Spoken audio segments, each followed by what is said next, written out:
안녕하세요. 절대값TV의 명품 PD 한PD입니다. 오늘 이 시간은 세종 자이더시티 이후에 세종 아파트 시장의 어떤 변화, 그런 주제를 가지고 한번 이야기해 볼게요. 자, 이번 세종 자이더시티 분양에는 22만 개의 통장이 들었어요.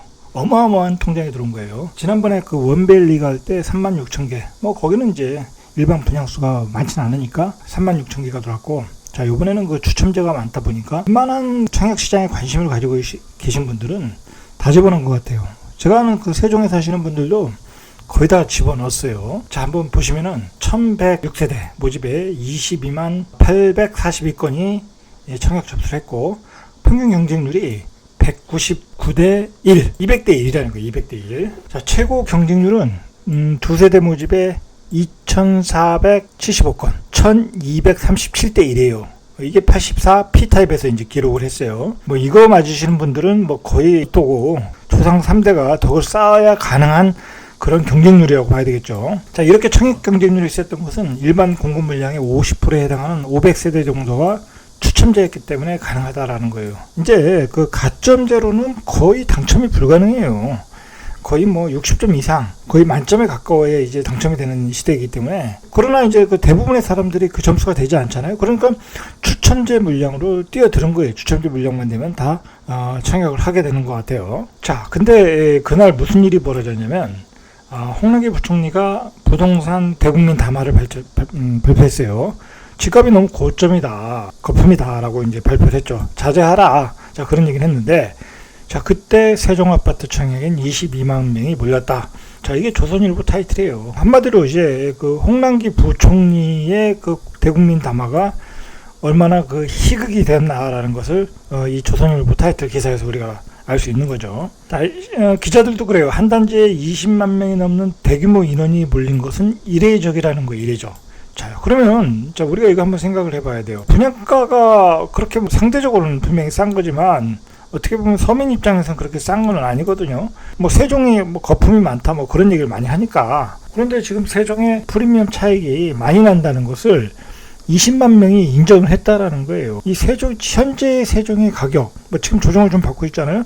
자, 그것을 거품이라고 얘기할 수가 없는 거예요. 20만 명이 몰려드는데 그걸 어떻게 거품이라고 하겠어요. 분양가와 현재 거래되는 것과의 차익에 어떤 20만 명이 인정하는 꼴이 됐다라는 거예요. 이 더 이상의 세종시 집값 거품론은 하지 않아도 될 것 같아요. 이 자이더시티의 그 청약 결과는 그런 것을 증명하는 사례가 되는 것 같아요. 자, 물론 이제 최근에 그 세종시 집값이 급등을 하지 않았습니까? 그 국회에서 단 그 발표 이후에. 자, 그러나 이제 세종시 집값도 자리를 잡고 있어요. 많게는 1억 5천, 1억, 그 정도 빠지면서, 가격대가 이렇게 안정되게 자리를 잡고 있는 것 같아요. 자, 청약 접수 경쟁률을 우리가 한번 보면은 몇 가지 현상을 좀 발견할 수 있어요. 자, 일단은 이 84제곱미터는 가점제잖아요. 여긴 추첨제가 없어요. 자, 보시면은 일단 당해와 기타의 경쟁률을 비교를 해보셔야 돼요. 이게 이번 자이더시티의 결과물을 가지고 우리가 앞으로 세종시에서 아파트 청약을 어떻게 할 것인가, 어떤 전략을 가지고 갈 것인가 할 때 한번 그런 좋은 예가 되는 것 같아요. 저도 사실은 기타에서는 몇백 대 1이 나올 거라는 거 분명히 예상은 했거든요. 그러나 세종시에서 당에는 얼마나 나올 것인가는 저는 예측을 잘 못했어요. 그래도 한 100대 1은 넘지 않을까? 아니면 한 150대 1, 한 반은 되지 않을까? 한 3분의 1 정도는 될 것이다 라고 이제 생각을 했죠. 자, 그런데 당해가 생각보다 많이 안 나왔다. 저는 그렇게 생각을 해요. 제가 생각한 것보다. 자, 이게 왜 그러냐면 생각을 해보세요. 세종시에는 세종시 생활권, 계획된 생활권 안에 사시는 분들이 있고 저 면 단위에서 사시는 분들이 있어요. 그렇지 않습니까? 옛날 이제 구 연기군이죠.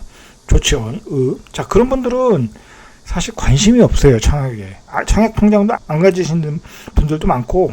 자, 왜 그러겠습니까? 그분들은 그 시골에서 농사 짓고 이 아파트 가격에 대해서 어떤 접근하기 어려운 가격이니까 어떻게 접근을 할 수가 없어요. 세종시 계획권 안에 있는 당해 자격 가진 사람들이 생각보다 많지 않구나. 자, 저는 그걸 느꼈어요. 자, 보시면 84A 이게 최고 인기가 있었던 건데 72대 한 1 정도 당해가 그리고 이 기타가 1085대 1, 그 다음에 B 스타일은 46대 1, 726대 1. 자, 이거에 46대 1이면, 자, 이거는 뭐 어차피 뭐 가점제니까 별 의미는 없어요. 가점이 많은 경우가 당첨되니까. 어쨌든 가점이 높으신 분들은 그만큼 당해에서 당첨 확률이 높다라는 얘기겠죠. 자, 그런데 이게 추첨제로 가면 얘기가 좀 틀려져요. 자, 추첨제 보면은, 자, 100일, 이게 한 40평 되는 것 같아요. 52대 한 53대 1 정도 당해 지역이. 자, 2순위는 한 395대 1. 자, 이제 이렇게 차이가 난다라는 거예요. 자, 우리가 이제 이걸 생각해 봐야 돼요. 만약에 이제 당해에 자격이 있으신 분들이 집안에 두 개는 가지고 있잖아요. 와이프하고 그 남편하고 두 분이 가진 경우가 있단 말이에요. 두 개 통장을 가지고 있다면 이 두 분이 이 통장을 다 넣었을 거란 말이에요. 그러면 이건 사실은 한 26대 1밖에 안 되는 거예요. 26대 1. 자, 그러니까 해볼 만하다는 거예요, 당연히. 자, 그리고 이건 추첨제잖아요. 그죠? 그러니까 26대 1은 해볼 만하죠. 어차피 100일짜리 하나 받으면 5억 이상의 차익이 날 거란 말이에요. 자, 여러분, 우리가 그 로또라고 있잖아요. 로또 당첨되면 10억짜리 받아야 당첨이 많이 되면 1등 많이 나오면 뭐 10억 정도밖에 못 가져오잖아요. 근데 거기서 세금 내면 5억이잖아요. 그죠? 자, 5억 가져오는데 이 100일짜리 받으면은 예를 들어서 5억 정도가 난다고 할 때, 자, 그러면 이것도 로또잖아요. 근데 로또는 800만 분의 1이고 이거는 26분의 1이다. 아, 이거 엄청난 거죠. 엄청난 거예요. 100일 비스타일을 보면 48대 39예요. 그러면 이것도 24대 1이 되잖아요. 한 가족으로 볼 때, 구성원으로 볼 때. 자, 어떤 경우에는 그 가족, 자기 아들, 딸도 가지고 있는 경우도 있잖아요. 그러면 4개를 집어넣었다. 그러면 10대 1이 되는 거예요.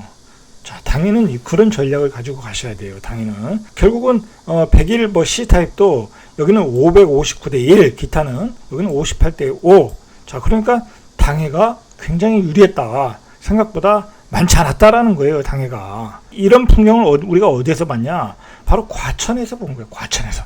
자, 과천의 당해가 예전에 가점이 낮아도 당첨이 되는 경우가 있었죠. 그래서 과천의 그 지식정보타운을 받겠다고 많은 사람들이 과천으로 입주했죠. 그래서 전세값이 급등한 경우가 있었지 않습니까? 자, 그런 경우가 세종에서도 일어날 수 있겠구나. 자, 세종 자이더 시티를 보고 제가 느낀 거예요. 자, 큰 평수를 한번 가보시죠. 123. 자, 123. 이거는 이제 세 가구인데, 자, 1순위가 58명 지원해가지고 29대 1. 자, 그러면 이거는 그 한 집에서 통장 2개를 집어넣었다고 하면 10대 1밖에 안 되는 거예요. 그러면 이 큰 평수는 세종에서 더 차익이 커요. 서울 강남이나 고급지에서 인기가 있고, 어떤 중급지에서는 별로 인기가 없는 경우가 있는데, 제 개인적으로 생각할 때는 앞으로도 세종시에서는 큰 평수가 더 좋다. 저는 그렇게 생각을 해요. 왜냐면 세종시 자체는 어떤 도시 자체가 고급지니까, 그렇게 보시면 돼요. 앞으로 수요도 많을 수 있다. 그렇게 보셔야 돼요. 이거 A 스타일, 127에 124의 A 스타일은 77대 1 정도, 기타는 322대 1. 자, 125타일 6가구 분양하는 데서는 40대 1, 307대 1. 자, 40대 1. 한번 해볼만 하죠. 자, 대충 이렇습니다. 그나마 높았던 P 스타일이었는데 135대 1. 6가구. 자, 그러니까 이 B 스타일이 제일 좋았던 것 같아요. 무난했던 것 같아요. 가구 수도 76가구 분양을 했고, 그 다음에 당해가 61대 2, 61대 1. 좋았죠. 2개 넣었으면 30대 1이 되는 거예요. 저 아는 사람들은 제가 저한테 이제 청약을 물어보신 분들이 좀 있었어요. 전 그런 전략으로 가라. 예를 들어서 한 집안에 통장에 3개 가지신 분들이 있더라고요. 그래서 다른 것 분산하지 말고 중대형 평수로 해서 그 한 군데로 몰아서 가라. 그게 확률이 청약 당첨 확률이 높다. 자, 그렇게 코치를 해줬어요. 이제 결과는 기다려 봐야죠. 자, 이제 153, 143. 자, 이 스타일은 거의 이제 펜트하우스죠. 153에 13가구, 56대 1. 250대 1, 기타는 15가구 분양하는 144는 124대 1, 경쟁률이 꽤 높았네요. 자, 이런 경우는 조금 운이 없겠네요. 자, 이런 경우는 조금 저게 떨어지는 그런 구조가 좀 떨어지는 그런 스타일로 집어넣는 게 더 유리할 수 있어요. 자, 138에 7가구 분양하는 것은 33대 1, 괜찮았죠. 여기는 기타도 괜찮았어요. 162대 1, 이것도 할만하죠. 자, 이렇게 그 큰 평수를 공략하는 것도 좋다. 왜 그러냐면 그 큰 평수가 신혼부부들이 이런 평수를 청약할 수 없잖아요. 그리고 이런 평수는 분양가가 한 8억 정도 되다 보니까 의외로 일반인들이 대출을 받아서 살라고 그러지 않아요. 자기가 있는 돈에서 사고 싶어 하는 게 일반 평범한 사람들의 생각이에요. 자기 집을 팔고. 그러나 이제 저희들 같이 이제 투자를 잘하는 사람들, 투자에 깨어있는 사람들은 그렇게 생각하지 않죠? 그냥 사고 대출 받아서 사면 되죠? 이제 그렇게 생각을 한 거예요. 이렇게 큰 평수로 공략하는 것도 방법이다 라고 생각을 하시면 될 것 같아요. 자, 이제 문제는 공무원들이에요. 자, 이 공무원들 물량을 다 뺏어온 거잖아요. 자, 공무원 특공 물량을 폐지해서 이렇게 일반 분양 물량이 많아진 거잖아요. 그러니까 우리가 이 자이더시티를 보면서 야, 공무원들이 그동안 얼마나 많은 특혜를 받았나. 자, 그걸 한번 우리가 또 생각해 볼 수 있어요. 그 사람들은 그냥 10대1, 5대1 뭐 그렇게 그냥 당첨됐잖아요. 그리고 말 그대로 특공으로 받아갔잖아요. 근데 차익이 5억이야. 이거 얼마나 불공평했냐 이거요. 자, 그분들은 직업에서도 그 혜택을 받는 거예요. 뭐 대한민국에서 대부분의 가장 선호하는 직장이 공무원이잖아요. 그죠? 물론 제가 보기엔 그 중앙공무원이라든지 세종시 지방공무원들 보면 힘들어요. 뭐 쉽지 않아요. 그거 엄청나게 스트레스 쌓여요. 절대로 일의 강도는 워라밸은 높다. 워라밸이 굉장히 높은 직업이에요. 그러나 어쨌든 그 안정된 직장이잖아요. 그죠? 평생 안정된 직장이고 나중에 그 연금이 또 나오잖아요. 그런 혜택을 받고 있기 때문에 지나친 혜택을 주었던 건 사실이다. 그래서 이제 정부가 이제 부랴부랴 이게 사태가 커질 것 같으니까 그 청약 물량을 뺏었잖아요. 뺏어서 폐지시키고 일반인들한테 줬는데, 자, 문제는 뭐냐면 이게 공무원들이 정작 세종에 거주할 분들은 공무원들이라는 거야. 자, 이분들이 청약을 받아야 될 거 아니에요. 최소한 특혜는 못 받더라도 공정하게 받아야 되고 가장 받아야 될 분들이에요. 이번에 이제 투기성 청약의 성격이 높았다라고 정부도 분명히 판단할 거예요. 왜냐면 22만 개의 통장이 들어오니까 앞으로도 또 계속 그럴 거 아니겠습니까? 이 세종 자이더시티 이후에 청약제도는 개편될 것 같아요. 자, 이분들이 어쨌든 공평하게 받을 기회는 가져가야 될 거 아니에요. 그렇지 않습니까? 자, 그래서 아마도 지금 세종시청에서도 그렇고 행복청에서도 이제 그런 얘기가 나오고 있고, 그리고 자격을 특공을 뺏은 공무원들의 입장도 고려를 해야 되고, 자, 그러다 보니까 세종 당해에 더 많은 배정 물량이 늘어난다는 거예요. 자, 이런 변화가 그 자이더시티 이전에도 벌써 얘기가 오고 갔고, 자이더시티의 청약 결과를 보고 앞으로 그게 더 추진될 가능성이 있다. 자, 그러면 얼마나 늘어나겠냐, 당해 물량에. 뭐 제 개인적으로는 최소한 10%에서 20%, 많게는 30%까지 늘어날 가능성이 많아요. 그리고 기타 지역도 제한적으로 될 수 있다라는 거예요. 예를 들어서 서울, 뭐 수도권, 뭐 그런 먼 지역들은 이제 배정이 안 나올 수 있고, 예를 들어 대전, 공주, 천안, 뭐 그런 지역들, 인근 지역들, 뭐 논산, 이런 지역들에 배정이 될 수 있어요. 역시 이번 결과는 당해가 답이었다라는 거예요. 당해가 답. 자, 당해는 평균 59대 1이 나왔고, 기타는 344대 1이 나왔어요. 자, 그러면 당해 가점제는 제가 보기에는 55점 이상이면 충분히 가능하다고 봐요. 55점 이상이면. 사실 뭐 55점도 굉장히 높은 점수지만, 뭐 이걸 가지고 서울의 A급 찍어서 명함도 못 내밀어요. 자, 운이 좋으면 52점도 가능해요. 제가 보기에는. 자, 그리고 추첨제도 제가 앞에서 봤듯이 충분히 가능하다. 추첨제는 말 그대로 통장 많이 가진 사람이 유리한 거잖아요. 그죠? 그러니까 부인, 와이프 두 개 집어넣으면 벌써 경쟁률이 줄어들잖아요. 자, 당해가 답이다. 자, 그러면 어떻게 되겠어요, 앞으로? 문제는 세종으로 이사를 오시려는 분들이 많이 생기겠죠? 이걸 보고. 자, 그런데 세종으로 이사 오는 게 쉽지가 않아요. 여기는 서울 수도권이 아니에요. 여기는 하남도 아니고 과천도 아니에요. 하남에서 서울에 출퇴근할 수 있잖아요. 그죠? 직장 있는 분들은. 과천에서 출퇴근할 수 있으니까 과천으로 많이 이사 와서 당해 전략을 쓸 수 있지만, 서울에 사시는 분이 세종으로 이사 와서 당해 전략을 못 쓴다. 그건 쓸 수가 없어요. 왜냐면 출퇴근을 어떻게 하냐고. 못해요. 직장을 이전해 와야 가능하다. 자, 그러나 대전에 사시는 분들은 많이 이사 올 가능성이 없겠죠. 천안에 사시는 분들은 많이 이사 올 가능성이 있겠죠. 자, 그런 상황으로 발전할 가능성이 있다라는 거예요. 자, 자, 그건 뭐냐? 앞으로 세종시의 전세값은 올라갈 수밖에 없다라는 거예요, 이건. 자, 그리고 내년에는 세종시의 전세 물량이 올해 물량의 반도 안 된다. 그리고 2023년에는 475가 거예요. 그거밖에 안 돼요. 그러니까 세종시의 전세값이 급등할 수밖에 없다. 지금 이 당의 전략을 구사하는 사람들도 많을 것이고. 자, 그리고 작년 국회의사당 이후부터 그런 경우를 많이 봤어요. 이 부정청약을 위해서 주소지를 이전하시는 분들이 있더라고요. 자, 이런 거는 정부가 철저하게 검증을 해야 돼요. 사실 뭐 주소만 옮겨놓고 당의 전략 쓰시는 분들 있잖아요. 자, 이거는 어떻게 검증을 하냐? 정부가 마음만 먹으면 간단해요. 좀 의심이 가는 사례가 있으면 그 집 자제들이 있잖아요. 자제들이 학교가 예를 들어서 대구인데 여기다 갖다 놓으면 말이 안 되잖아요. 그죠? 애들이 대구에 다니는데 여기다 주소를 갖다 놓는 게 말이 되겠습니까? 그건 안 되는 거잖아요. 뭐 그런 식으로 그렇게 검증할 방법이 있다. 그리고 뭐 전기세는 고지서를 낸다든지. 이 부정청약은 4.5 세종시 행복청 철저하게 검증을 해야 될 것 같아요. 왜냐하면 그런 사례가 국회의사당 특정발표위에 있었고 앞으로도 더욱 증가할 거라는 거예요. 이번에 전국적 청약 열풍이 불었는데, 자, 예를 들어서 전국에서 뭐 서울, 대구, 부산, 자, 거기서 운이 좋게 당첨받으신 분들이 과연 실거주가 가능할까요?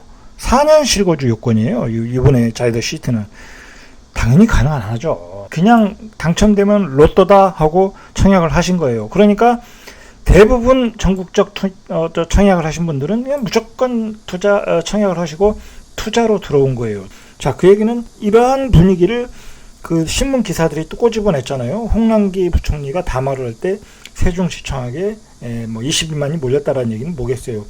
투기 열풍이 불었다는 거, 청약의 투기 열풍, 제도적 보완을 분명히 할 것이라는 거예요. 자, 결론적으로 이번에 자이더 시트의 결과로 이제 세종시의 시세는 어느 정도 이제 조정이 되면서 고차가 될 가능성이 있어요. 어느 정도 전국적으로 시세를 인정해줬다라고 또 생각할 수 있어요. 그것은. 자, 그리고 이제 세종시의 그 정주 여건이 굉장히 좋아지고 있어요. 제가 이제 전 영상에서도 얘기했지만 세종시는 아이들이 살기에는 아주 최고의 도시예요. 그건 아이들의 표정에 다 나타나고 있어요. 아이들이 그 쾌활하고 즐거운 표정들에 다 담겨 있어요. 세종시의 아이들을 보시면 그게 느껴져요. 부모님들 세종시로 이사하고 싶은 분들은 한번 세종시의 아이들이 어떻게 그 생활하고 어떻게 동선이 움직이고 뭐 그런 것들을 한번 관찰해 보세요.